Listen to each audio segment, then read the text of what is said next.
फिर आपका स्वागत है सारण गुरु के डिजिटल क्लास में। मैं ओम प्रकाश गिरी। क्लास 12 बिहार बोर्ड के मॉडल क्वेश्चन पेपर को हम सॉल्व कर रहे हैं। अब इसके लॉन्ग आंसर्स टाइप क्वेश्चंस की बात हो रही है।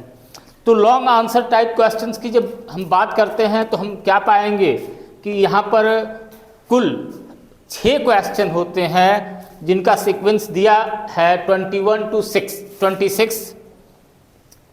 प्रश्न संख्या 21 से 26 तक के दीर्घ उत्तरीय हैं। इनमें से किन्हीं 3 प्रश्नों का उत्तर दें। प्रत्येक प्रश्न के लिए 5 अंक अनिवार्य हैं, निर्धारित हैं। तो सिर्फ हमको 6 में से 3 क्वेश्चंस अटेम्प्ट करने हैं। चूंकि लॉन्ग क्वेश्चंस हैं तो इनका एक्सप्लेनेशन डिटेल होना चाहिए। In comparison short type question जो थे उनमें ब्रीफ आंसर्स 1 से 2 पैराग्राफ की आंसर राइटिंग वहाँ काफ़ी होती है, लेकिन यहाँ डिटेल डिस्क्रिप्शन देना जरूरी है। ये बात आप याद रखेंगे इसमें फुल मार्क्स स्कोर करने के लिए। उसके साथ दूसरी सबसे इम्पॉर्टेंट बात होती है, जो टर्मिनोलॉजीज हैं, जो बायोलॉजिकल टर्म्स हैं, उनका यूज होना मैंडेटरी है। वो मार्क्स स्कोर करने में सपोर्ट करते हैं। तो आइए शुरू करते हैं हम इस कहानी को। 21st question number long answer type का पहला क्वेश्चन क्या कह रहा है? जैव विविधता की क्षति के कारणों की व्याख्या करें। Explain the reasons of loss of biodiversity. You are going to be explain. तो एक्सप्लेन करने के पहले हम ब्रीफिंग देंगे कि what is the loss of biodiversity. तो लॉस ऑफ बायोडाइवर्सिटी की अगर बात हो रही है तो जैव विविधता की क्षति के क्या कारण हैं? तो क्षति होना किसी भी एग्जिस्टिंग इकोसिस्टम का, किसी भी नेचुरल हैबिटेट का, किसी भी पर्टिकुलर स्पीसीज का डिस्ट्रॉय होना, एक्सटिंक्ट होना, ये सब कुछ बायोडाइवर्सिटी का लॉस है। तो हम ये कहेंगे, पहले बताएंगे कि जैव विविधता वह कंडीशन है जहाँ पर कि विभिन्न प्रकार के जीव जंतु एक ही वातावरण में, एक ही इकोसिस्टम में एक साथ रहते हैं, और किन्हीं कारणों से अगर उनमें से उनकी क्षति होती है तो उसको हम जैव विविधता की क्षति कहते हैं। उनकी संख्या में कमी होती है तो उसको जैव विविधता की क्षति कही जाती है। बहुत सारे आंसर्स तरीके होंगे आपको लिखने के लिए, लेकिन मैं एक बड़ा अच्छा तरीका देना जा रहा हूँ। इसमें एक आप नाम याद कर लीजिए। एक साइंटिस्ट हुए थे विल्सन। डॉक्टर विल्सन ने एक फार्मूला दिया जिसका नाम था हिप्पो। इन्होंने एक फार्मूला दिया HIPPO। इस फार्मूले को अगर आप याद रखेंगे, ओवरऑल मनुष्य की गतिविधियां, मनुष्य का कार्यकलाप ही आज की तारीख में इस जैव विविधता के नष्ट होने का सबसे बड़ा कारण है। तो अब इन कारणों को संक्षिप्त रूप से 5 पॉइंट्स में हम लिखने जा रहे हैं, जो कि विल्सन के अकॉर्डिंग है। Hippo, that is the habitat loss. Habitat loss यानी कि आवास क्षति। जो आवासन की व्यवस्था है, आवास की क्षति होना, किसी भी जीव जंतु के रहने की जगह अगर नष्ट हो रही है किसी भी कारण से, तो उस स्थिति में उसके एक्सटिंक्ट होने की संभावना बढ़ जाती है, और उसको हम ये कह सकते हैं एच, हैबिटेट लॉस। दूसरा पॉइंट उन्होंने दिया I for invasion. Invasion of foreign species, बाहरी प्रजातियों का अतिक्रमण।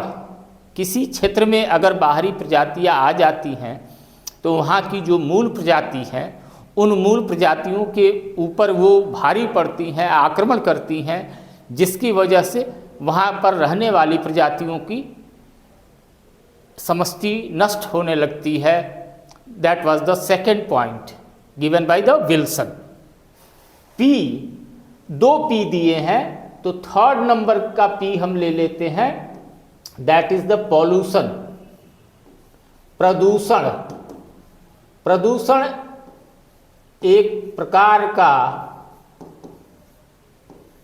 सबसे बड़ा जानलेवा फैक्टर होता जा रहा है पूरी दुनिया का, इस खास तौर पे विकासशील देशों का। हमारे देश का आज की तारीख में अगर हम जितने भी बड़े महानगर हैं, उन महानगरों के अलावा हमारे छोटे छोटे शहर भी इस प्रदूषण की चपेट में आ गए हैं। और इस प्रदूषण का प्रभाव सिर्फ मनुष्यों पर ही नहीं पड़ रहा है, तमाम तरह के दूसरे भी जीव जंतुओं पर पड़ रहा है, जिससे कि उनके विनष्ट होने की संभावना दिन रात बढ़ती जा रही है।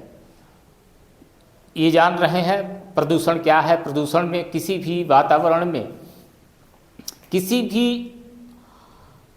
अवांछनीय तत्व की प्रचुरता की स्थिति प्रदूषण है। इसके सारे डिटेल्स आप लिख सकते हैं, थोड़ा बहुत इंट्रोड्यूस कर दीजिएगा आप। एयर पॉल्यूशन, वायु प्रदूषण, जल प्रदूषण, इस तरह के, और उनका क्या प्रभाव पड़ता है। वायु प्रदूषण, एयर में पाए जाने वाले टेरेस्ट्रियल एनिमल्स, उन पर दुष्प्रभाव पड़ेगा। अगर वाटर पॉल्यूशन हो रहा है तो जितने भी एक्वेटिक एनिमल्स और प्लांट्स हैं उनकी ऊपर प्रभाव पड़ेगा। तो ये तीसरा पॉइंट था, थर्ड पी। फोर्थ पी क्या है? फोर्थ पी ये भी ह्यूमन एक्टिविटी से रिलेटेड है, दैट इज द पॉपुलेशन। और पॉपुलेशन में हम न कह के ओवर पॉपुलेशन यहाँ लगा दें, over population of human being, specially अत्यधिक जनसंख्या वृद्धि, अत्यधिक जनसंख्या वृद्धि इसका एक बहुत महत्वपूर्ण कारण है, जिसकी वजह से ये सारे फैक्टर्स, अगर पॉपुलेशन ज़्यादा हो रही है तो पॉल्यूशन होगा, पॉल्यूशन ज़्यादा है तो उस कारण से हैबिटेट लॉस भी होगा। हम दिन ब दिन आज की तारीख में जंगल, पहाड़, नदियाँ, इन सबको काटते जा रहे हैं और मानव की बस्ती बस्ती जा रही है। आपको मालूम होगा कि दुनिया के सबसे बड़ा जो लंग्स ऑफ द वर्ल्ड कहा जाता है, अमेजन के जंगल, उनमें आज तक आग नहीं बुझ रही है। क्या वजह है? सब मानव का स्वार्थ है। इस तरह से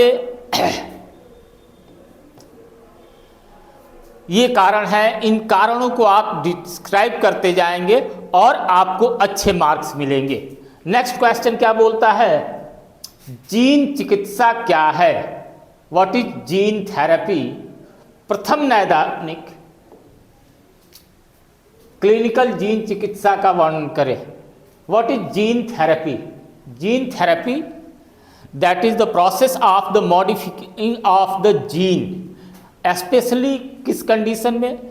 gene therapy is the process of the, Hindi में अगर कहें तो किसी भी प्रभावित या किसी भी अवांछनीय जीन का स्थानांतरण करना, उसके स्थान पर नए जीन सेगमेंट का लगाना, ये जीन थेरेपी है।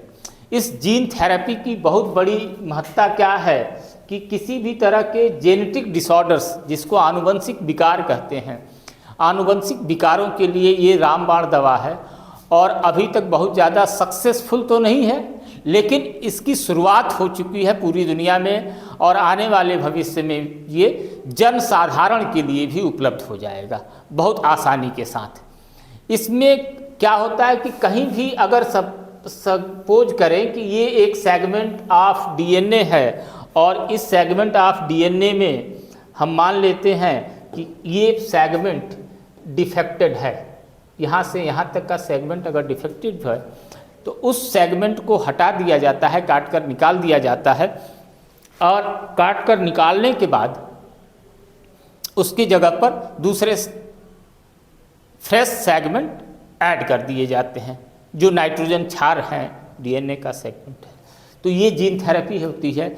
और इस जीन थेरेपी की सहायता से आज की तारीख में sickle cell anaemia, phenylketonuria या सिस्टिक फाइब्रोसिस जैसे आनुवंशिक बीमारियों का इलाज संभव हो पाया है। तो ये कहानी होगी जीन थेरेपी की। इसी तरह इसको डिटेल आपको डिस्क्राइब करना होगा।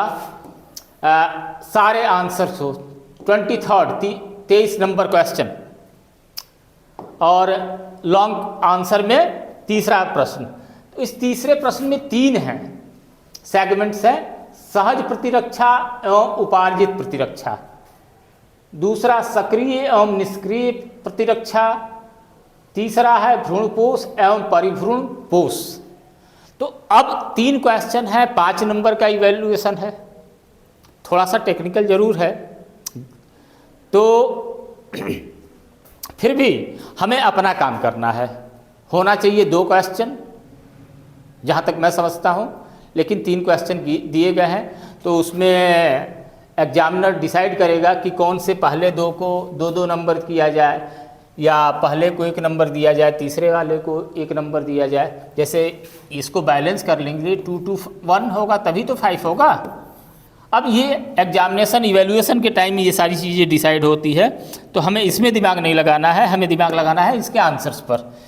अगर इंग्लिश टर्मिनोलॉजी की बात करते हैं तो explain difference between any 2 innate immunity and acquired immunity, active and passive immunity, endosperm and the perisperm. तो innate immunity are and acquired immunity, innate immunity are those immunity which are by birth, ये birth के साथ immunity होती है, ये non specific होती है। ये पूरे ग्रुप में एक कॉमन ग्रुप ऑफ ऑर्गेनिजम्स जो है, स्पीसीज जो है, उनमें एक ही जैसा होगा और ये फर्स्ट लाइन ऑफ डिफेंस है। इसके just opposite acquired immunity, that is the acquired during the life time of the organism. कोई व्यक्ति या कोई भी जीव इसको एक्वायर करता है उसने लाइफ टाइम में, और इस लाइफ टाइम में जो एक्वायर्ड होगा तो वो टारगेटेड होगा, स्पेसिफिक होगा। ये कौन सा? तो एक्वायर्ड इम्यूनिटी है। सेकेंड क्या दे रहा है? Active and passive immunity. Active immunity that is by birth, and in case of the active immunity that developed by the own body and that is the long lasting and get by the immunization or vaccination or infection। Immunisation के द्वारा, vaccination के द्वारा या कोई infection हो जा रहा है उसकी वजह से जो भी इम्यूनिटी एक्वायर होती है, आती है जीवों में, वो एक्टिव इम्यूनिटी है। Passive that is the readymade immunity,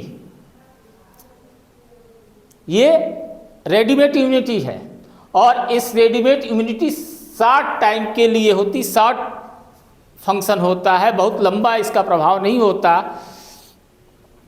time specific प्रभाव होता है, जिसमें कि इन्फेक्शन हुआ उसको तुरंत इंजेक्शन के थ्रू दे दिया गया, जैसे सीरम्स हैं स्नेक बाइट के, इस तरह के केसेज में पैसिव इम्यूनिटी है। थर्ड क्वेश्चन हमारे प्लांट किंगडम से है, endosperm and the perisperm. Endosperm को हम बखूबी जानते हैं, that is the store house of the nutrients in most of the plants, जहाँ की भोजन इकट्ठा होता है और भोजन इकट्ठा करने के वजह से जिस सीड में एंडोस्पर्म पाया जाता है वो एंडोस्पर्मिक सीड होते हैं। एंडोस्पर्मिक सीड होते हैं, जिसमें नहीं होता है वो नॉन एंडोस्पर्मिक सीड्स होते हैं। लेकिन पेरिस्पर्म दैट इज नॉट, ये सामान्य संरचना नहीं है और सारे पौधों में नहीं पाया जाता है। ये कुछ ही पौधों में, जैसे नारियल के केस में perisperm that is the external layer above the endosperm, ये पेरिस्पर्म की कंडीशन है। बहुत डिटेल करने की स्थिति नहीं है, हम ब्रीफ में ही खत्म कर ले रहे हैं। जेनेटिक कोड क्या हैं? अभी हम पिछले वीडियो में इसकी डिटेल बात हुई थी genetic code are the specific codes are informations hidden in the DNA structures में। तो ये कोड, जेनेटिक कोड डीएनए से बनते हैं। डीएनए का जब आरएनए फॉर्मेशन होता है, जब एमआरएनए बनता है, तो mRNA store collect all the information कहाँ से इकट्ठा करेंगे? Through the DNA. तो कहेंगे कि जेनेटिक कोड वो विशेष कूट होते हैं जो कि डीएनए में पर उपस्थित होते हैं और ये एमआरएनए बनाने के लिए जिम्मेदार होते हैं। एमआरएनए बना, अब एमआरएनए जब बनता है तो एमआरएनए पर ये ट्रांसफ़र होगा। जैसे एयूजी, चलो एजी ए हम लिख देते हैं, एयूजी, सीयूजी, ये तमाम क्या है? जेनेटिक कोड है। इनके स्पेसिफिक फीचर्स क्या हैं? स्पेसिफिक फीचर है they are the highly specific. एक जेनेटिक कोड एक विशेष प्रकार के एमिनो अम्ल के सिंथेसिस के संश्लेषण के लिए जिम्मेदार होता है। नॉन एम्बिग्यूटी होती है, एक नो ओवरलैपिंग होगी, इनकी ओवरलैपिंग नहीं होती है। ये इसके इंपॉर्टेंट फीचर्स हैं जेनेटिक कोड के संदर्भ में। ठीक है, आगे बढ़ते चले। नेक्स्ट क्वेश्चन है spermatogenesis. Spermatogenesis is the process of the formation and production of the sperm from the male और फ्रॉम द मेल बॉडी। अब इस स्पर्मेटोजेनेसिस की प्रोसेस को आप डिस्क्राइब करेंगे कैसे? प्राइमरी स्ट्रक्चर्स, जैसे फीमेल में उगोनियम होते हैं, स्पर्मेटोगोनिया सेल्स होते हैं, स्पर्मेटोगोनियल सेल्स का डेवलपमेंट कैसे होता है, स्पर्मेटिड कैसे बनते हैं, और स्पर्मेटिड के बनने के पास स्पर्मिएशन की प्रोसेस क्या है, सारे स्टेजेस को आप डिटेल डिस्क्राइब करेंगे, तब जाकर ये आंसर आपका कंप्लीट होगा। Spermatogenesis. Role of, explain role of hormones also. तो role of hormones, male hormone testosterone का यहाँ मेल इंपॉर्टेंट रोल होगा और इस रोल को आप डिस्क्राइब करेंगे। ये that produce from the leading cell, सभी क्वेश्चन में आया था। तो उनके द्वारा ये प्रोसेस रेगुलेट होती है और टेस्टिकल्स, सेमिनिफेरस ट्यूबुल्स स्टिमुलेट होते हैं। इसके साथ ही साथ इनका मैचुरेशन कैसे होता है, ये स्क्रोटम में प्रेजेंट टेस्टिकल्स में फॉर्मेशन होगा, टेस्टिकल्स में निकलने के बाद फिर ये जब आते हैं तो सेमिनिफेरस ट्यूबल्स में मैचुरेशन होगा। ये सारी कहानी आपको डिटेल में यहाँ देनी होती है, देनी होगी, तब मार्क्स अच्छा स्कोर करेंगे। अब लास्ट क्वेश्चन की तरफ आते हैं और इसको वाइंड अप करते हैं। परागण के प्रकार, किन्हीं दो पर संक्षिप्त टिप्पणी लिखिए। 1 मिनट, मैं थोड़ा सा इसको देखना चाहता हूँ कि इसमें से भी एक्सप्लेन बिटवीन एनी टू, जो हम लोगों ने अभी बात की कि 3 क्वेश्चंस दिए हैं, 3 में से मार्क्स का डिवीजन कैसे होगा, वो हमारी गलती थी। यहाँ क्लियर लिखा है explain difference between any two, सिर्फ यानी 2 को करना है, यानी कि 2.5 का 1 होगा, इच क्वेश्चन होंगे 2.5 एंड 2.5 के होंगे। इन तीनों को हमें अटेम्प्ट नहीं करना है, सिर्फ 2 को अटेम्प्ट करना है। लास्ट क्वेश्चन, किन्हीं 2 पर संक्षिप्त टिप्पणी करें। तो यहाँ 3 क्वेश्चंस दिए गए हैं। परागण के प्रकार, टाइप्स ऑफ पॉलिनेशन, दूसरा है डबल फर्टिलाइजेशन, दोहरा निषेचन, तीसरा है बहुप्रभाविकता, प्लियोट्रॉपी। तीनों बड़े आसान हैं, थोड़ा सा भी अगर पढ़ा होगा आपने तो कोई प्रॉब्लम नहीं होगी। लेकिन आप यहाँ पर रुक मत जाइए कि जैसे परागण के प्रकार हैं तो आप कहेंगे कि स्वपरागण और परपरागण हम कह के काम चला लें, तो यहाँ से बात नहीं बनेगी। स्वपरागण के साथ जब पर परागण को आप लिख रहे हैं तो पर परागण में आप अवश्य ये बताइए कि ये पर परागण भी दो तरह का होता है, एक बायोटिक होगा, एक अबायोटिक, एक अजैवीय होता है, जहाँ पर कि एयर और वाटर मुख्य रूप से जल वायु के द्वारा परागण हो रहा है। और जब जैविक परागण लिखिएगा तो जैवीय परागण जब होगा तो यहाँ पर कीट द्वारा, इंसेक्ट्स के द्वारा, जंतुओं के द्वारा,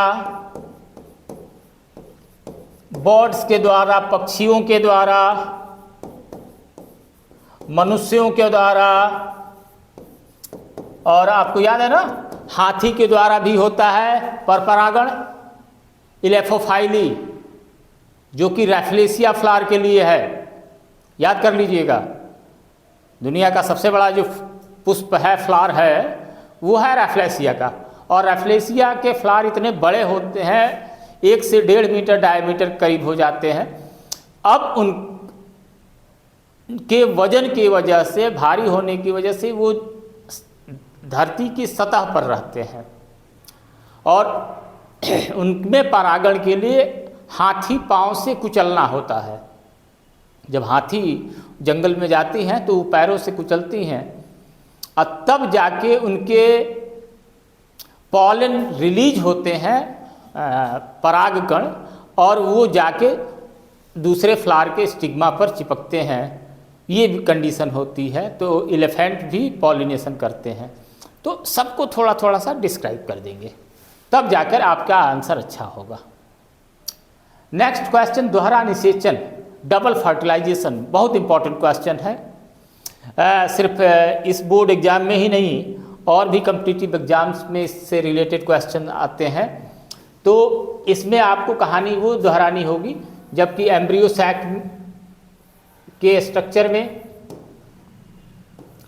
पॉलिनेशन के बाद जब मेल गैमेट्स इंटर करते हैं, 2 मेल गैमेट्स आते हैं और 2 मेल गैमेट्स में से एक मेल गैमेट इन दोनों पोलर न्यूक्लियाइज के साथ फ्यूज करते हैं और इंडोस्पर्म बनता है। अभी इंडोस्पर्म का क्वेश्चन आया था। तो इंडोस्पर्म बनाते हैं और एक जो दूसरा वाला गैमेट बचता है, मेल गैमेट, वो आकर इस एग न्यूक्लियस के साथ फ्यूज होता है और ये फ्यूचर जाइगोट बनाता है। तो इसी दोहरे निषेचन या द्विनिषेचन की प्रक्रिया इसी को कहते हैं। यहाँ पर 2 बार फट गैमेट्स।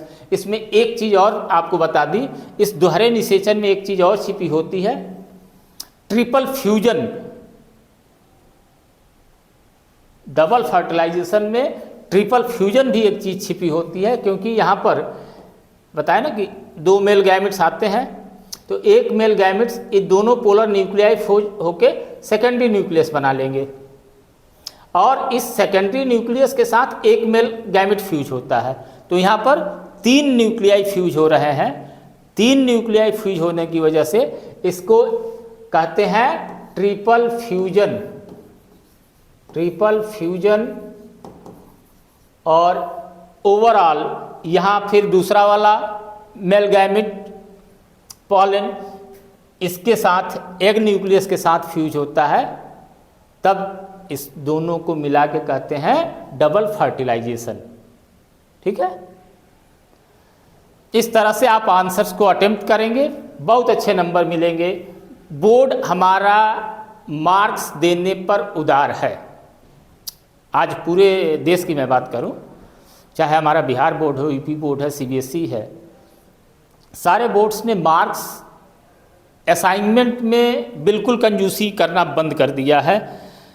एक ज़माना था जब हम लोग पढ़ा करते थे तो उस कंडीशन में, उस ज़माने में मार्क्स स्कोर नहीं होते थे।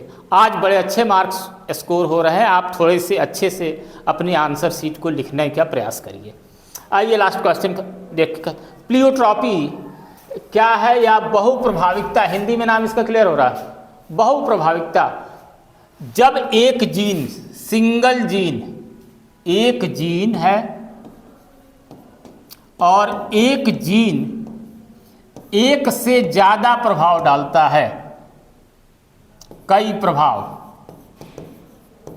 डालता है, तो वो कंडीशन हो जाती है pleiotropy. Is that condition whenever the one gene influence multiple impacts. अब एक एग्जाम्पल ले लेते हैं, जैसे सिकल सेल एनीमिया डिसऑर्डर होता है, तो सिकल सेल एनीमिया डिसऑर्डर में सिर्फ आरबीसीज का फॉर्म नहीं बदल जाता, डिफॉर्म हो जाता है, वो हम जान रहे हैं कि सिकल के शेप में बन जाता है। इसके साथ ही साथ स्प्लीन और दूसरे भी वाइटल ऑर्गन्स पर उसका इम्पैक्ट पड़ता है, यानी कि मल्टीपल इम्पैक्ट पड़ते हैं। इसका ठीक अपोजिट क्या हो जाएगा, ये क्वेश्चन मैं छोड़ के जा रहा हूँ। प्लियोट्रॉपी का एक अपोजिट टर्म है, बहुप्रभाविकता का एक अपोजिट टर्म भी है, जिसमें कि कई जीन का प्रभाव एक लक्षण पर पड़ता है। ये जेनेटिक्स का ही चैप्टर है, टॉपिक है, इसको सॉल्व करिए और इन्जॉय करिए, स्टडीज़ को इन्जॉय करिए, बर्डन नहीं लीजिए। हम लोग अपनी तरफ से पूरी कोशिश कर रहे हैं कि आपको बेहतर से बेहतर कंटेंट दिया जाए और आपका परफॉर्मेंस अच्छा हो। All the best for board examination. Thank you, all the best for watching the video.